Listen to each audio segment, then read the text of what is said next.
Right, we're at the India Global Forum. We're looking at the future. We're looking at AI. We're looking at new technologies. We're looking at how some of the new technologies can actually transform the world. But sometimes, when you're looking at the future, it's not a bad idea to look at the past as well, to look at some of the practices that have happened earlier.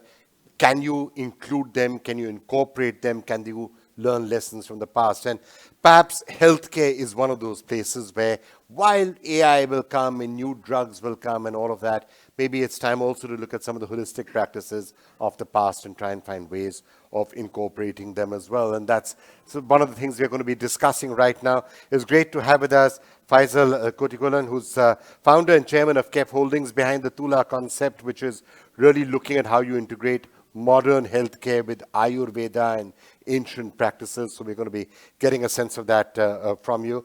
Dr. Michael Dixon, CDO, OB Family Doctor Chair of the College of Medicine. Thank you so much for being with us. And Dr. Elizabeth Thompson, founder and CEO of the National Center for Integrative Medicine. Thank you so much also for joining us.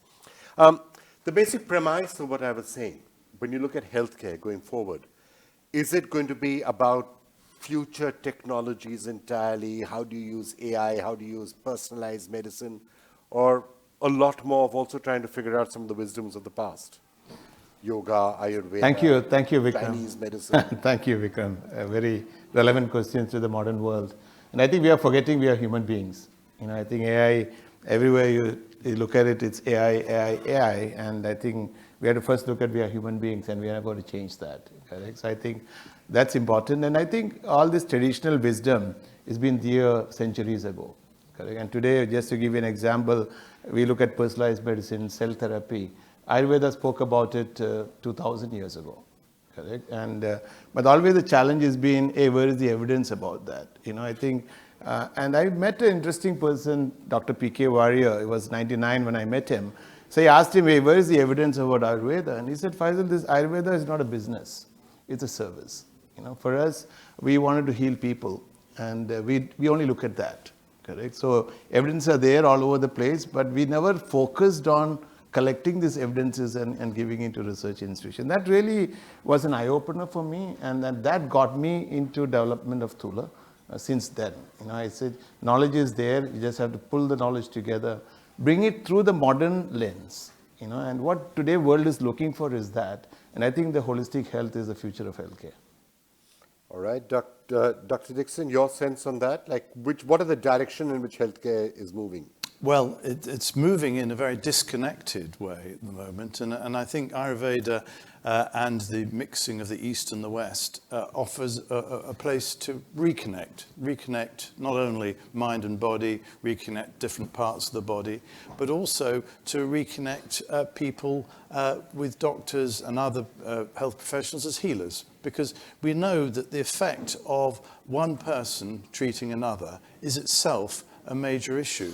And you talked about personalization. We've ended up with a very impersonal form of medicine that doesn't treat the individual, doesn't respect their choices, their beliefs, where they want to get to. And we need to go back to the future, as the session is entitled, to restore that feeling of individuality and that feeling that you're getting the sort of medicine that you need. And that means both. And as you say, Ayurveda precedes Hippocrates. It's the oldest form of medicine, and we should respect the wisdom of the past.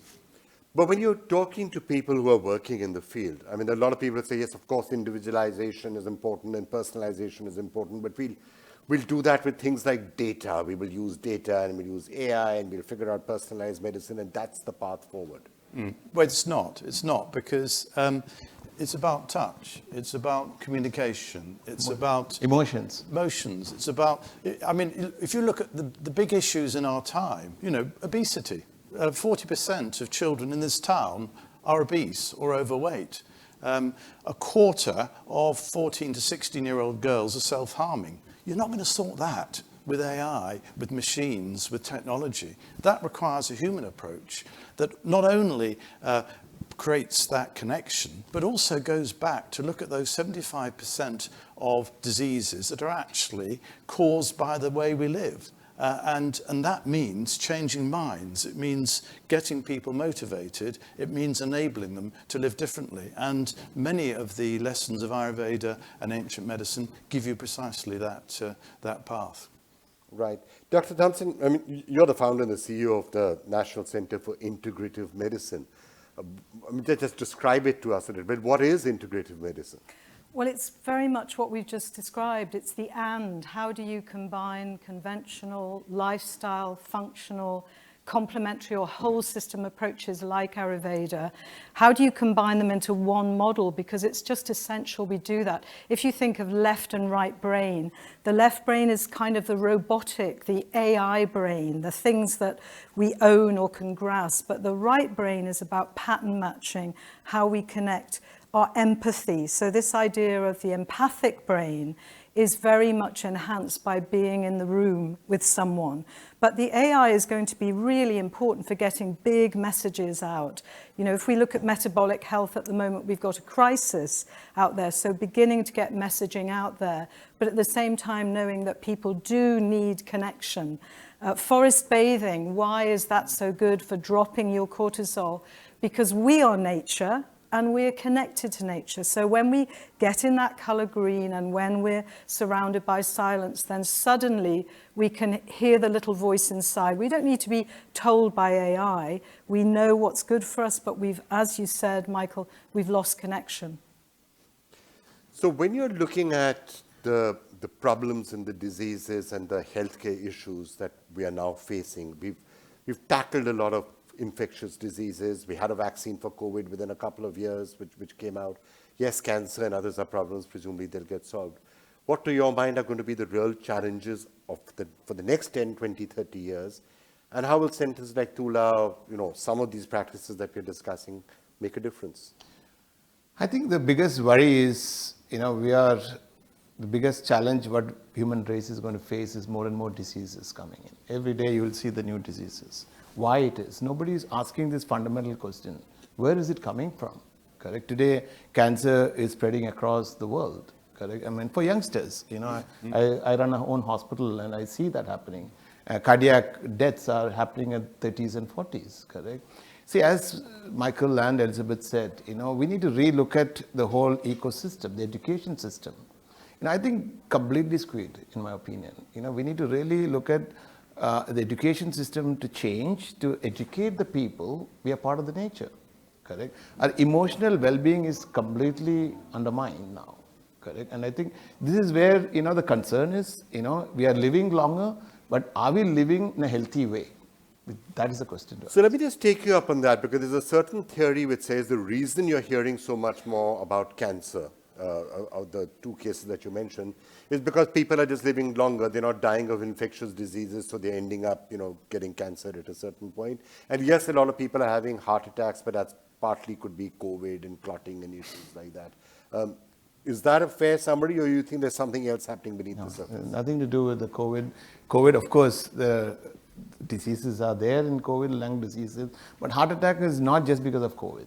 I think the kind of food, I think the food industry is the biggest industry has to change, correct? I think, I think what you take is what you get out, correct? And more you take rubbish in and you get into health issues. So I think these are the fundamental, it's the basic problems which nobody wants to talk about it. We talk about AI, but what about the fundamentals? We are ignoring the fundamentals in today's world, and that's my biggest concern. And that's what Tula is a passionate project, which, is not to make money for me. I said, God has been kind. I've built 2 multi-billion-dollar businesses. And how do I give knowledge back into the world? And I think that is where we developed Tula in Kerala. It's from India to the world. I think it's a gift from India to the world. Because Ayurveda and yoga and Tibetan medicine is been there for centuries in that part of the world, and modern science is there across the world. And I say, hey, how do we combine all this and let them speak to each other? Today's problem is nobody wants to speak to each other. We are all broken into pieces. So if I take part of what he was saying, Dr. Dixon, do you feel that a lot of the reason why you're getting cancers and other things is the sort of life that we have, the pollutants that are surrounding us, the lack of the mind-body connection that once used to be there, and therefore if you refocus your attention on that, you get back to old practices like sound healing, which I know they do, and or meditation. Yes. It has a positive impact. Oh, I absolutely do. I mean, there was a article in the Journal of American Medicine last year showing that meditation improved your ability to withstand infections, for instance. We've evolved over many millions of years. So these bodies and these guts and these brains have evolved to what we used to have. And when you take diet, it's a real case in point. We know that these ultra-processed diets lead to cancer, obesity, and all the things that are spiraling out of control. We know that obesity itself leads to cancer. We know that the cancers in young people, as you say, are increasing. So that's not something to do with age. It's to do with our lifestyle.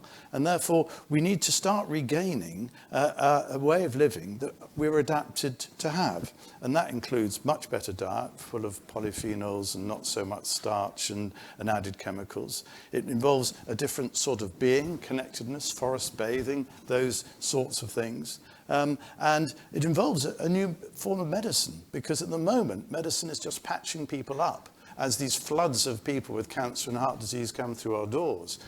But 75% of that was preventable in the first place if we ate the right things, we exercised. And things like yoga are so fantastic, because yoga, not only we know is good for diabetes, blood pressure, cholesterol, just about everything, but it's about activating people in their own health. And that's the thing we've got to do now, which is to make people motivated and able to improve their health, to lose their weight, to get healthy. And this is where the Ayurvedic lifestyle, I think, is so important.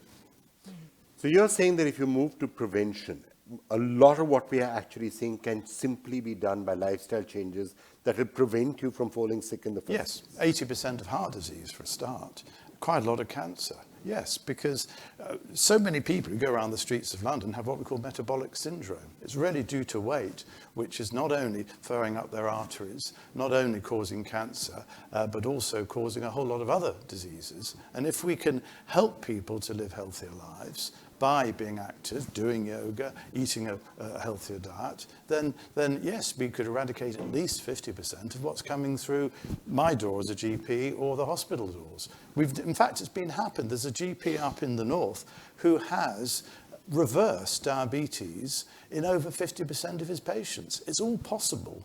It's just, we don't seem to have the motivation to do it. You talked about the food industry.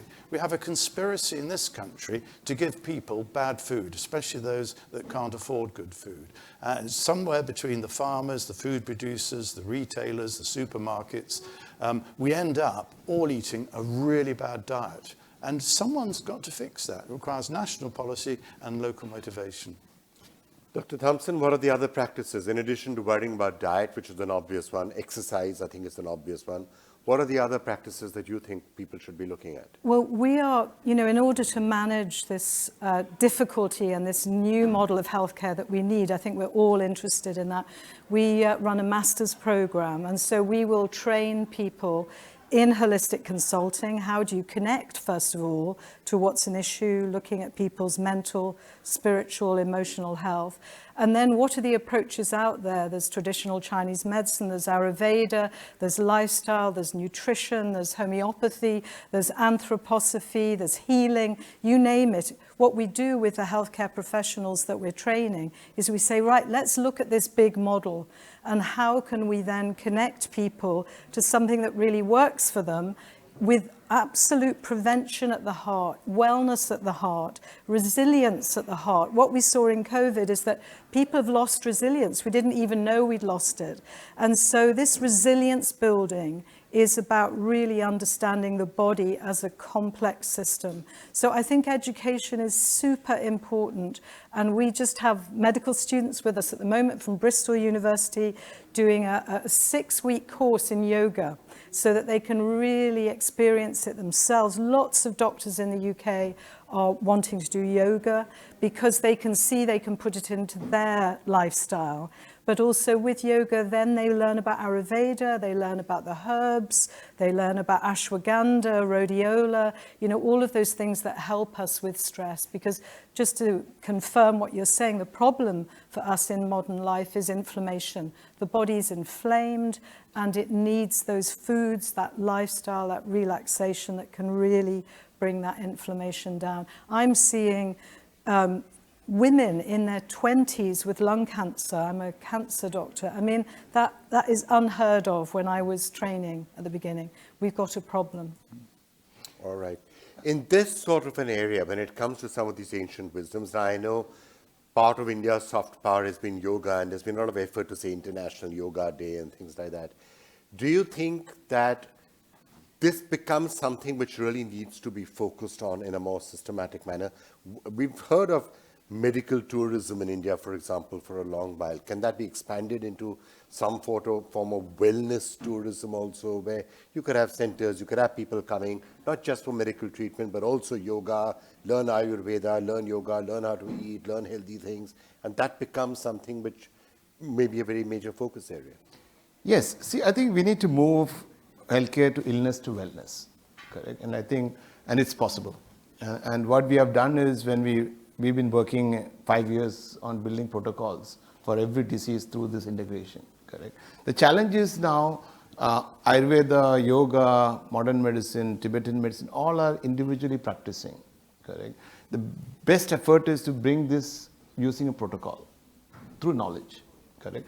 And this is what we started in my own hospital. We started 8 months ago, and we are reversing diseases every day. I get around 1,200 patients a day. Today, 10 to 15% goes into the integrated route in Calicut. Correct?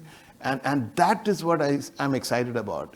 This Tula is for the ultra high net worth thought leaders. That is just to change the mindset of the policymakers. They can come to Tula. But how do you democratize this knowledge? It has to be through hospitals. And I think that is where medical value tourism should be focusing on.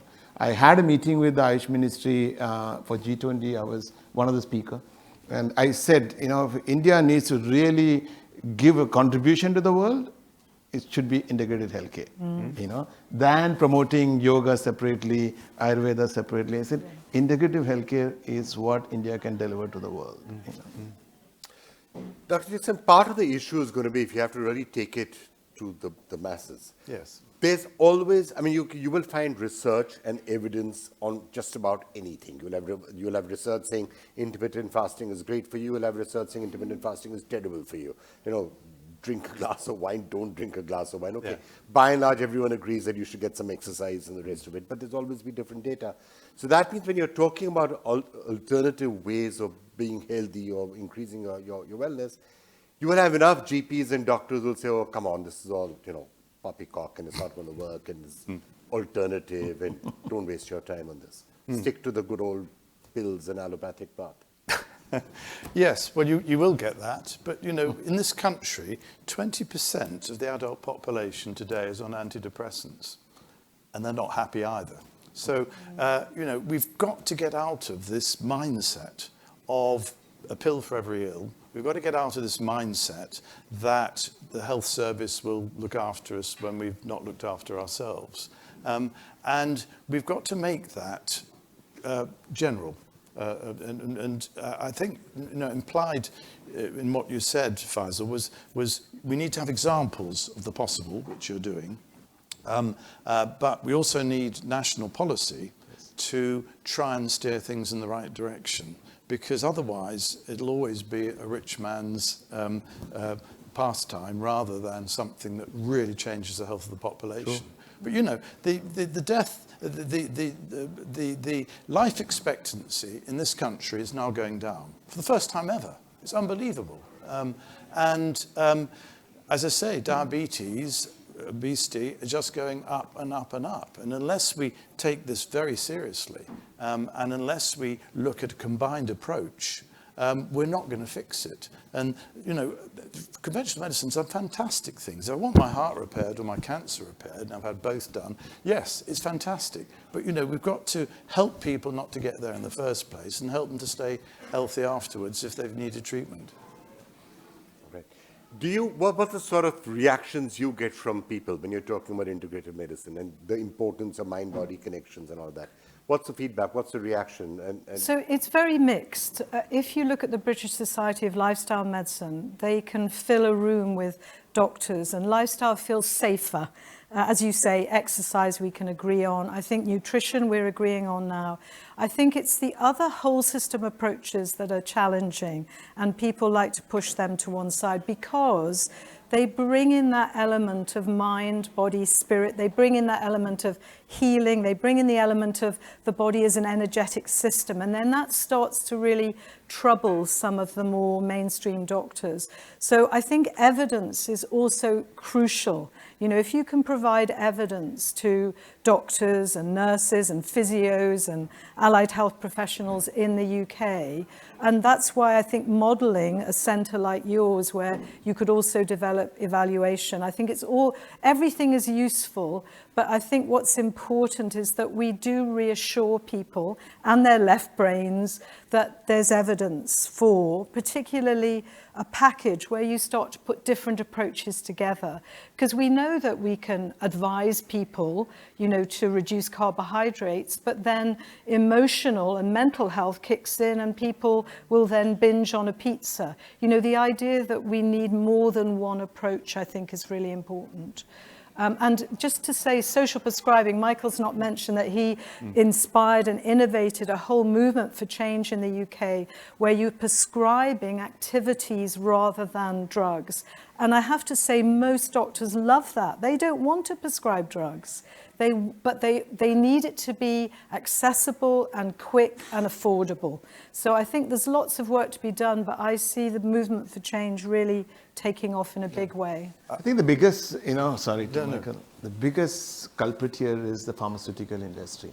Correct. Today, you go to hospital, you'll see sometimes more patients than the medical representative coming to see the doctors to sell their medicines. Well, I think so. Yeah, I mean, we have a campaign in the College of Medicine called Beyond Pills, which is to look at social prescribing as an alternative. And you're quite right, things have changed. People are now realizing that their social, their physical environment is an important part of healing as well as health. And so people are going off to arts clubs, they're going off to singing clubs, they're getting all sorts of interventions that are no longer medical and being helped by that. And that's showing, I think, bit by bit, that we don't need to resort to drugs the whole time. Yes. You know, but we do need to change the economy a bit.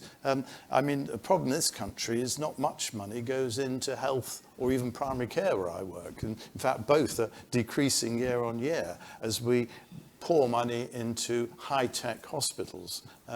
That's got to change. But it is changing, and social prescribing is now available to every patient and GP in this country now. We have 30 countries on the international social prescribing network, which I chair, including India.